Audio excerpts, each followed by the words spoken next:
Puja dan puji syukur kita panjatkan hanya untuk Allah Subhanahu wa ta'ala yang maha suci lagi maha tinggi, Rabb, Tuhan, pencipta, penguasa dan pengatur seluruh alam semesta.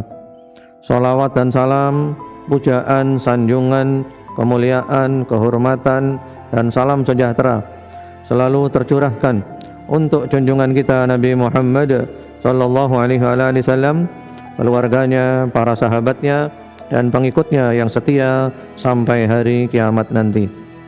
Ma'asyiral muslimin wal muslimat, bapak-bapak, ibu-ibu, saudara-saudari sekalian, ikhwan wa akhwatillah rahimakumullah.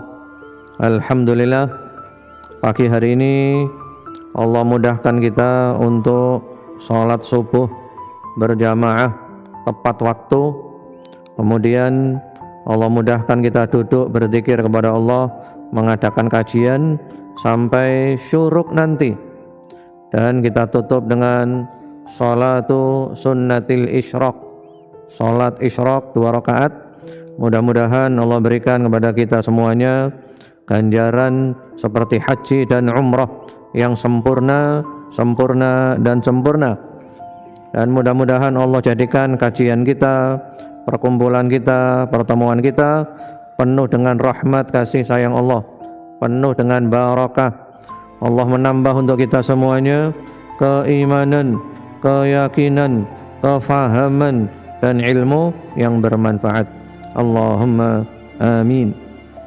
Hari ini insyaallah kita melanjutkan mutiara kehidupan yang ke-20. Yang lalu masih belum tuntas, yaitu fikih shopping atau masuk surga melalui pasar, hukum-hukum yang berhubungan dengan pasar, yang mana para ulama semenjak dahulu kala menulis buku-buku tentang hukum-hukum di pasar. Di antaranya Al-Imam Al-Faqih Abu Zakaria Yahya Al-Kinani Al-Andalusi, wafat tahun 289.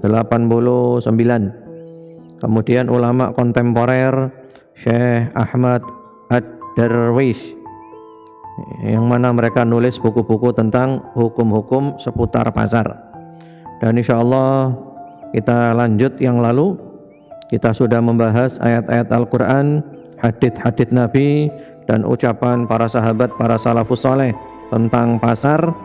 Dan kita sudah masuk poin yang nomor 1 daripada 12 poin fikih shopping ini. Yang nomor 1 apa kemarin? Yaitu membaca zikir ketika masuk pasar. Bagaimana zikirnya? La ilaha illallah wahdahu la syarikalah, lahul mulku wa lahul hamdu, yuhyi wa yumit, wa huwa hayyun la yamut, biyadihil khair, wa huwa ala kulli syai'in qadir. Kita dapat apa? Yang pertama, dicatat 1 juta kebaikan, dihapus 1 juta keburukan, ditinggikan 1 juta derajat, dan dibangunkan istana di surga. Yang lalu sudah kita bahas panjang lebar. Langsung saja kita masuk yang nomor 2. Yambaghi lil muslim alla yadhhaba lis-suq illa 'indal hajah. Sepatutnya bagi seorang muslim tidak pergi ke pasar kecuali kalau ada perlunya saja. Ya, ke pasar, ke mall, ke plaza, ke pekan raya, expo dan semisalnya, yaitu tempat-tempat keramaian yang di sana juga ada jual beli. Jangan ke pasar kecuali kalau ada perlunya saja. Kenapa? Karena Rasulullah Muhammad SAW menjelaskan di dalam hadis riwayat Imam Muslim rahmatullah alaih melalui jalan sahabat Abu Hurairah radhiyallahu taala anhu. Beliau bersabda, ahabbul bilad ilallahi ta'ala masajiduha. Tempat yang paling Allah cintai adalah masjid-masjidnya. Wa abghadul bilad ilallahi aswaquha. Dan tempat yang paling Allah benci adalah pasar-pasarnya. Jadi misalnya kota Malang. Di kota Malang ini tempat yang paling Allah cintai adalah masjid-masjidnya. Di kota Malang ini tempat yang paling Allah benci adalah pasar-pasarnya. Kenapa demikian? Para ulama menjelaskan, termasuk Al-Imam Nawawi rahimahullahu taala di dalam syarah Sahih Muslim. Karena masjid adalah tempat orang berbuat ketaatan. Karena masjid dibangun atas dasar takwa. Ya, tempatnya sholat, tempatnya ngaji, tempatnya ya kebaikan-kebaikan. Ini tempat yang paling Allah cintai. Adapun pasar yang paling Allah benci. Kenapa? Karena diantaranya pasar itu tempatnya orang menipu, ya. Kemudian juga tempatnya orang bermuamalah dengan muamalah riba. Kemudian juga pasar tempatnya orang bersumpah dengan sumpah palsu. Tempatnya orang ingkar janji. Tempatnya orang lalai daripada zikrullah, ya. Jadi kebalikannya masjid. Kalau masjid tempat turunnya rahmat, ya pasar kebalikannya. Itu secara umum. Jadi kalau ke pasar hanya ada perlunya saja. Sehingga kebiasaan tren sekarang ini justru malah nongkrong-nongkrong di pasar. Itu enggak syar'i itu. Itu enggak syar'i. Nongkrong kok di tempat yang paling Allah apa? Paling Allah benci. Kalau mau nongkrong di tempat yang paling Allah cintai, ya di mana? Di masjid. Sekarang gitu kan? Nanti ayo nongkrong nang pasar, kemudian ngopi di sana dan seterusnya. Baik, yang nomor ketiga, ifsya'us salam. Jangan lupa ketika di pasar menyebarkan salam. Menyebarkan salam. Di dalam hadis yang sahih riwayat Imam Al-Bukhari dan Muslim rahmatullahi alaihima melalui jalan sahabat Abdullah bin Amr radhiyallahu taala anhuma, ada seorang sahabat yang bertanya kepada Rasulullah sallallahu alaihi wasallam, ayyul islami khair? Wahai Rasulullah, seperti apakah Islam yang baik itu? Apa ajaran Islam yang baik itu? Kemudian beliau menjawab, tut'imut ta'am, kamu memberi makan. Memberi makan orang yang butuh makan. Nah, orang Indonesia ini masya Allah, orang Indonesia ini loman-loman, suka memberi makan orang lain, walaupun kadang tidak tepat sasaran. Iya, contohnya apa? Contohnya apa memberi makan yang tidak tepat sasaran? Contohnya adalah sekarang ini kan banyak orang-orang gelandangan dan pengemis kan. Kebetulan di daerah sana, daerah saya itu banyak. Ya, mereka kalau maghrib isya sudah mulai kumpul di teras depan tokonya orang. Ya, mereka di sana, gelar di sana, tidur di sana. Nah, kemudian banyak orang yang datang bagi-bagikan nasi bungkus, nasi kotak. Oh, ini masya Allah. Ini pemandangan yang menyenangkan. Orang loman, orang peduli. Anak-anak muda, anak-anak ABG datang turun dari mobil, turun dari sepeda motor, bagi-bagikan ke mereka nasi bungkus, nasi kotak. Wah, ini masya Allah. Ini amal yang bagus, amal yang bagus luar biasa. Ya. Tapi tidak tepat sasaran. Kenapa tidak tepat sasaran? Kenapa kira-kira tidak tepat sasaran? Kenapa?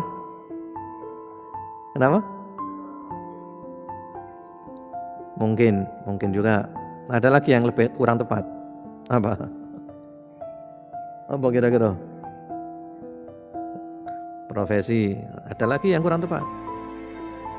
Apa? Tidak menghina.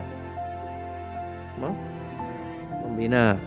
Masuk. Tapi ada lagi yang paling kurang tepat. Kenapa? Ya itu, enggak sembahyang. Yang diberi makan siapa? Enggak sembahyang. Enggak sembahyang maghrib, enggak sembahyang isya, enggak sembahyang subuh, enggak poso. Tiga imangan kayak ngono. Dan mereka pun juga belum tentu orang miskin. Karena rata-rata mereka itu dari luar kota, sudah punya rumah di sana. Jadi memang profesinya itu adalah ngemis, profesinya adalah gelandangan dan pengemis. Ya. Dan berapa banyak kasus ternyata di tasnya mereka itu duit wakeh. Jadi bukan karena butuh, tapi mengumpulkan kekayaan dengan cara malas, meminta-minta, tidak mau kerja. Seandainya mereka mau kerja, jadi pembantu rumah tangga, ya, nyuci pakaian ini itu lebih terhormat. Tapi enggak, memang mereka kerjaannya adalah minta-minta untuk memperkaya diri. Dan ini hukumnya adalah haram. Kata Rasulullah SAW sama dengan apa?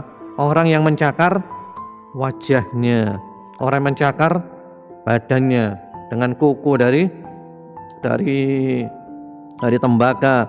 Bahkan nanti dia datang hari kiamat, wajahnya nggak ada dagingnya, karena dia menjual wajah, nggak punya malu. Orang nggak sholat gimana antum? Maghrib gak sembayang, isya gak sembayang, subuh sik turu, wis poso-poso isu-isu muangan rokokan. Orang kayak gitu dikasih makan. Anda bagus, Anda baik, Anda loman, Anda dermawan, Anda peduli, Anda empati, Anda wapi itu loh. Tapi Anda gak tepat sasaran. Terus gimana caranya yang tepat sasaran? Ya cari orang yang sholat, yang membutuhkan, yang pasti yang ngarepe masjid kuno. Taruh di situ makanan.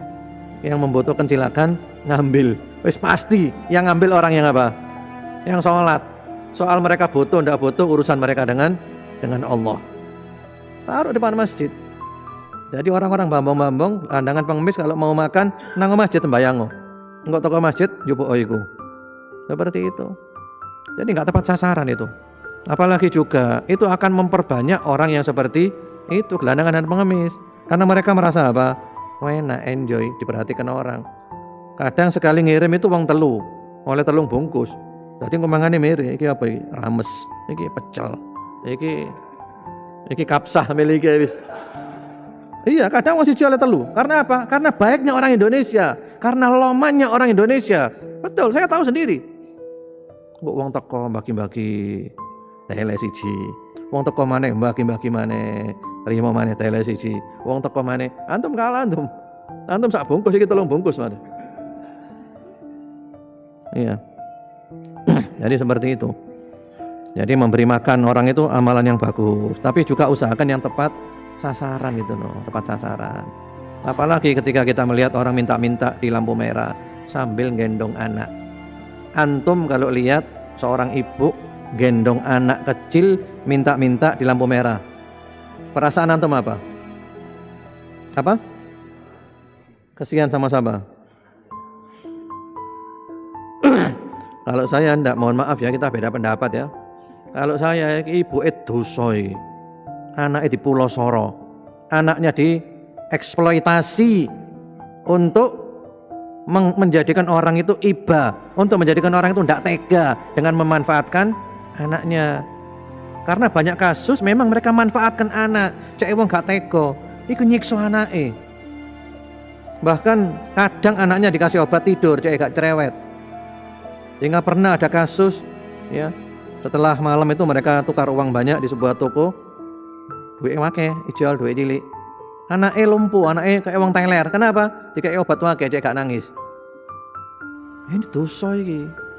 Yang kalau duit kok manfaatkan anak kecil kayak gitu. Ya.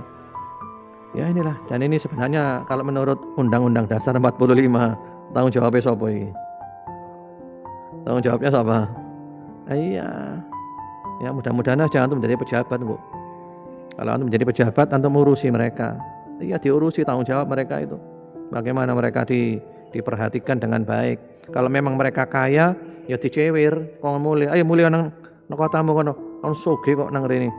Kalau memang mereka benar-benar miskin, tidak punya rumah, ya dibantu, ditolong, dikasih pekerjaan. Dan itu wilayahnya pemerintah. Kalau kita pribadi-pribadi, kita tidak mampu. Kan dulu pernah ada fatwa dari Majelis Ulama di salah satu wilayah di Indonesia, ya, yang mana mereka mengharamkan memberi orang di lampu merah dan semisalnya. Kenapa? Karena ternyata mereka itu orang kaya-kaya, di wilayahnya sugi-sugi, omai api-api, dan memang kerjanya adalah minta uang di kota lain. Di omai kampungnya omai api-api, ya. Jadi seperti itu. Jadi memberi makan bagus, tapi harus tepat sasaran. Kemudian amalannya yang nomor 3 ini adalah menyebarkan salam, wa taqra'us salam ala man arafta wa man lam ta'rif, dan kamu menyebarkan salam kepada orang yang kamu kenal dan orang yang tidak kamu kenal. Baik, di pasar. Kalau kita mau ngamalkan hadis ini, berarti kita di pasar ya salam terus. Assalamualaikum, assalamualaikum, assalamualaikum, assalamualaikum, assalamualaikum, assalamualaikum. Kalau kita mau ngamalkan hadis ini, karena menyebarkan salam kan? Iya, itu sunnah dan fadilahnya besar sekali. Assalamualaikum, assalamualaikum, salam. Kenal ataupun tidak kenal, yang penting kita yakin dia adalah seorang muslim. Dan di Indonesia secara umum orangnya adalah muslim, kecuali kalau kita tahu dia non muslim. Kalau kita tidak tahu, berarti hukumnya hukum umum, berarti dia adalah muslim ya. Dan ini adab Islam yang bagus sekali. Dan subhanallah ya ikhwan, ini sudah saya praktekkan. Kan Rasulullah bilang kan, ada amalan kalau kamu amalkan timbul saling cinta. Amalannya adalah menyebarkan salam. Ini saya praktekkan. Saya paling senang itu menyebarkan salam di kampung. Keluar rumah, di depan rumah itu ada tukang parkir, saya kasih salam. Terus lewat di tukang becaan, di depan kampung saya kasih salam. Bahkan masuk di warung saya kasih salam. Anak-anak kecil di kampung saya kasih salam. Pengaruhnya itu luar biasa. Mungkin menurut kita biasa, tapi menurut mereka ini sesuatu banget gitu loh. Mereka merasa dia apa? Dihargai, diperhatikan. Ya, salam dan pakai senyum. Assalamualaikum, assalamualaikum, assalamualaikum. Sehingga sekarang ini kadang mereka mendahului saya ngasih salam. Assalamualaikum Ustaz, assalamualaikum Ustaz. Ya, karena apa? Senang sekali. Subhanallah. Ini amalan dari Rasulullah Muhammad SAW. Menyebarkan salam berarti menyebarkan apa?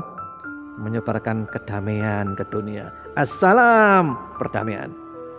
Orang yang kamu kenal dan orang yang tidak kamu kenal. Ya, jadi nggak usah ditanya, iku ngaji ini ndek Al-Ghifari, ahli bid'ah, nggak usah salam. Ahli bid'ah, wondolmu iku. Akhirnya balik kundul-kundulan mana akhirnya? Iya, karena ada yang seperti itu ada. Yang seperti itu ada, bukan tidak ada, ono.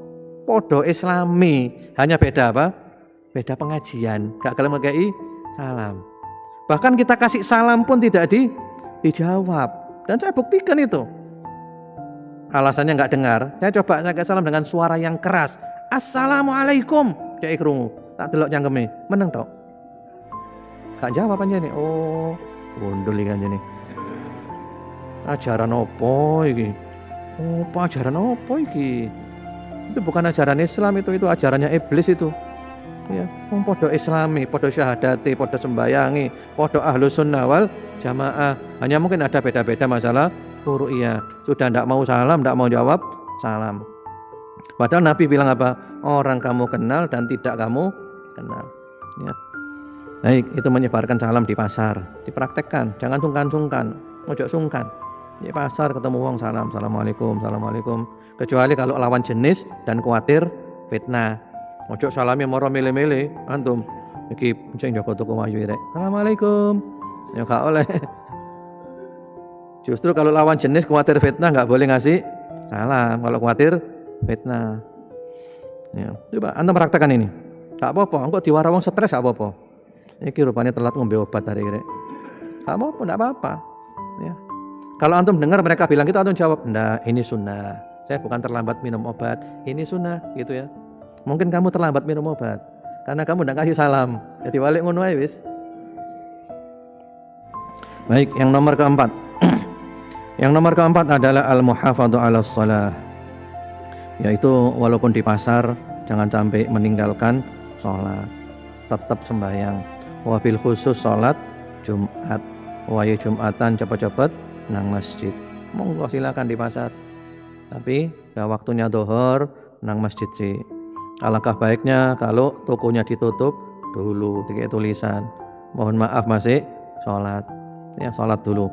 Apalagi Jumat ada surat secara khusus, surat Al-Jum'at yang membahas masalah sholat Jumat. Ya ayyuhalladzina amanu idza nudiya lis-salati min yaumil jumu'ah fas'au ila dzikrillah wa dzarul bai'. Hai orang-orang yang beriman, apabila diseru untuk sholat Jumat pada hari Jumat, maka hendaklah kamu segera berangkat menuju masjid untuk Jumatan dan tinggalkan jual beli. Kok mari terus namanya gak apa-apa. Jaga sholat. Dan ini Masya Allah saya lihat di pasar besar Malang itu mereka banyak jaga sholat. Sehingga di masjid-masjid sekitar pasar besar, masjid di Kidul Pasar, masjid di Etan Pasar, itu Masya Allah kalau duhur, kalau asar jamaahnya full, ya mereka sholat. Alhamdulillah. Kemudian berikutnya lagi yang nomor kelima, iltizamu al-iltizam bil adab asy-syar'iyyah fit takhatub wal kalam. Ketika di pasar menjaga adab-adab syar'i ketika berbicara, ketika berinteraksi. Sebagaimana sabda Rasulullah Muhammad SAW di dalam hadis riwayat Imam Muslim melalui jalan sahabat Abdullah bin Mas'ud, beliau bersabda, "Iyyakum wa haisyatil aswaq."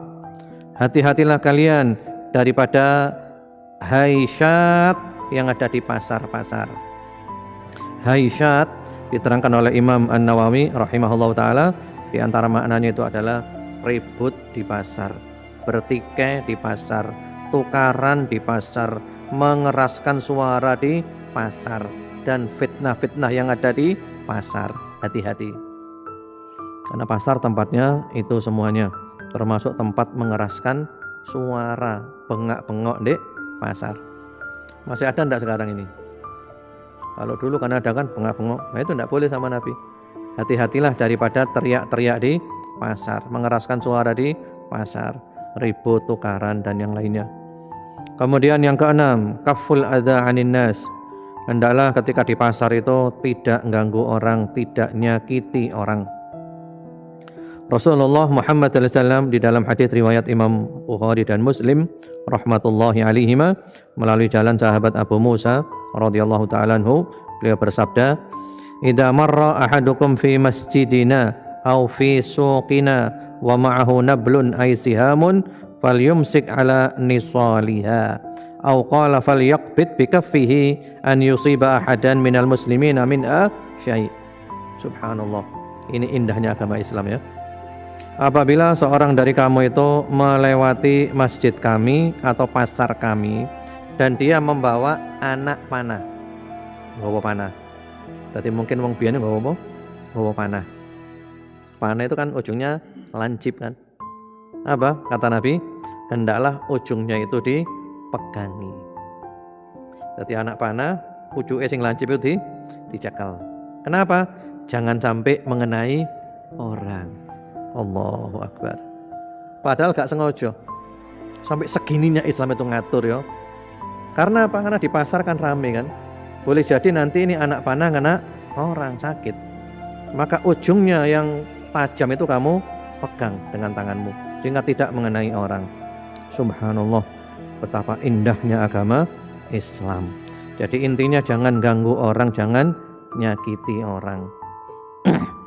Kemudian yang ketujuh, al-aswaq tudzakir bil akhirah. Pasar itu kalau bisa membuat kita ingat akhirat. Jadi ndek pasar eling akhirat. Wah, ini Masya Allah. Bagaimana? Idza ra'aita khairan tadhkur al-jannah atau tudzakir al-jannah. Wa idza ra'aita syarran tudzakir an-nar atau tadhkur an-nar. Jadi kalau di pasar melihat yang bagus-bagus, eling surga. Lek ndelok sing elek-elek, eling neraka. Ya.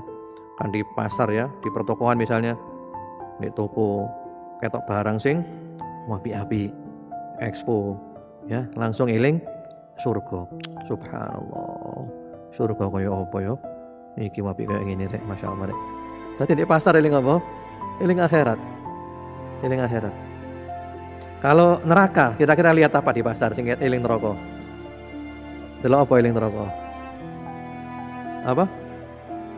Kak jilbaban eling neraka. Waduh, kejam banget antum. Belum tentu. Wong gak jilbaban durung tentu mlebu neraka. Sing jilbaban boleh jadi mlebu neraka. Sing gak jilbaban malah mlebu surga. Boleh jadi itu. Jadi kita tidak bisa menvonis. Jangan kalau itu. Kalau itu jangan itu, enggak tepat sasaran itu. Ya. Lihat orang jualan sate. Wong dodolan sate. Itu yang lebih mantap lagi itu loh, ayam yang digulung itu loh. Kan ada ayam yang digulung bareng-bareng itu kan.